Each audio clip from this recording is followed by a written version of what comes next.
ಮಹಾರಾಷ್ಟ್ರದಲ್ಲಿ ಸರ್ಕಾರಿ ಹಾಸ್ಟೆಲ್ ವ್ಯವಸ್ಥೆಯ ಮೇಲೆ ಪ್ರಶ್ನೆ ಎಬ್ಬಿಸುವಂತ ಆರೋಪವೊಂದು ಇದೀಗ ರಾಜ್ಯ ರಾಜಕಾರಣ ಹಾಗೂ ಸಾಮಾಜಿಕ ವಲಯದಲ್ಲಿ ಭಾರೀ ಚರ್ಚೆಗೆ ಕಾರಣ ಆಗಿದೆ. ರಜೆ ಮುಗಿಸಿ ಮರಳಿದ ಬಾಲಕಿಯರ ಮೇಲೆ ಅನುಮಾನದಿಂದ ಗರ್ಭಧಾರಣೆಯ ಪರೀಕ್ಷೆ ನಡೆಸಲಾಗಿದೆ ಎಂಬ ಆರೋಪಗಳು ಪುಣೆ ಜಿಲ್ಲೆಯ ಸರ್ಕಾರಿ ಬುಡಕಟ್ಟು ಬಾಲಕಿಯರ ಹಾಸ್ಟೆಲ್ ವಿರುದ್ಧ ಕೇಳಿಬಂದಿವೆ.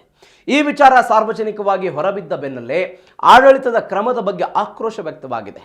ಪುಣೆ ಜಿಲ್ಲೆಯ ಜುನ್ನಾರ್ ತಾಲೂಕಿನ ಸರ್ಕಾರಿ ಗರ್ಲ್ಸ್ ಹಾಸ್ಟೆಲ್ನಲ್ಲಿ ರಜೆಯಿಂದ ಹಿಂದಿರುಗಿದ ವಿದ್ಯಾರ್ಥಿನಿಯರಿಗೆ ಯುಪಿಟಿ ಪರೀಕ್ಷೆ ಮಾಡಿಸಿಕೊಳ್ಳುವಂತೆ ಒತ್ತಾಯ ಮಾಡಲಾಗಿದೆ ಅಂತ ಹೇಳಲಾಗ್ತಿದೆ.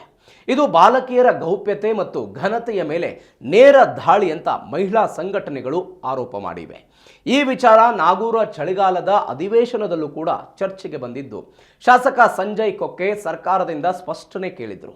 ಪ್ರಕರಣದ ಗಂಭೀರತೆಯನ್ನು ಮನಗಂಡ ರಾಜ್ಯ ಸರ್ಕಾರ ಇಂತಹ ಯಾವುದೇ ಕಡ್ಡಾಯ ನಿಯಮ, ಜಿಆರ್ ಅಥವಾ ಸುತ್ತೋಲೆ ಅಸ್ತಿತ್ವದಲ್ಲಿಲ್ಲ ಅಂತ ಸ್ಪಷ್ಟವಾಗಿ ಹೇಳಿದೆ.